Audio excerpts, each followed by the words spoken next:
Assalamualaikum warahmatullahi wabarakatuh. Selamat malam pemirsa, seputar Aceh kembali hadir di hadapan Anda di edisi Rabu 2 Juni 2021. Bersama saya Jir Intan, berikut seputar Aceh selengkapnya.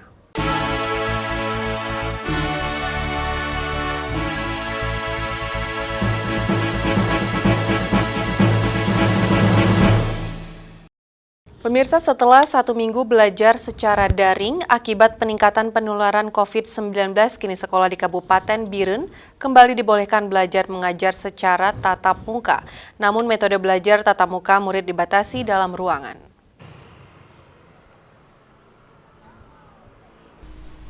Sejak Senin lalu, pemerintah Kabupaten Biren melalui Dinas Pendidikan dan Kebudayaan kembali mengaktifkan metode belajar mengajar secara tatap muka.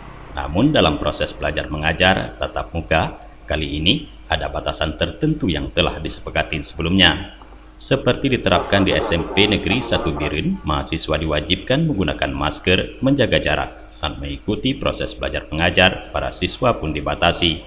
Dari jumlah biasanya, siswa dibagi 2 shift dengan posisi 1 meja 1 siswa. Untuk menghindari kerumunan, proses belajar mengajar yang diterapkan selama ini terbatas, yaitu dibagi 2 shift, 3 hari untuk shift siswa pertama dan 3 hari untuk shift siswa kedua. Setelah itu, para siswa diwajibkan selalu mencuci tangan setiap mau masuk dan keluar ruangan kelas. Penerapan metode tersebut dilakukan untuk semua sekolah yang ada di Kabupaten Biren. Kita perhatikan perkembangan penyebaran COVID di Biren ada kecenderungan meningkat. Tapi mengingat ini kan sisa-sisa semester ini hanya seminggu lagi kemudian ujian. Jadi saya laporkan ke Pak Bupati, kemudian koordinasi dengan Dinas Kesehatan, juga koordinasi dengan Kapolres.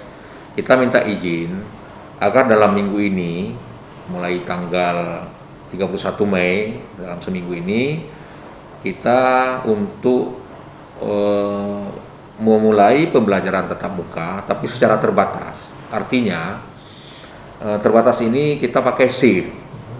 Jumlah siswa dalam satu kelas itu masuk hanya separuhnya besok, dan digilir sedemikian rupa, sehingga dalam satu kelas itu masuk hanya 3 hari.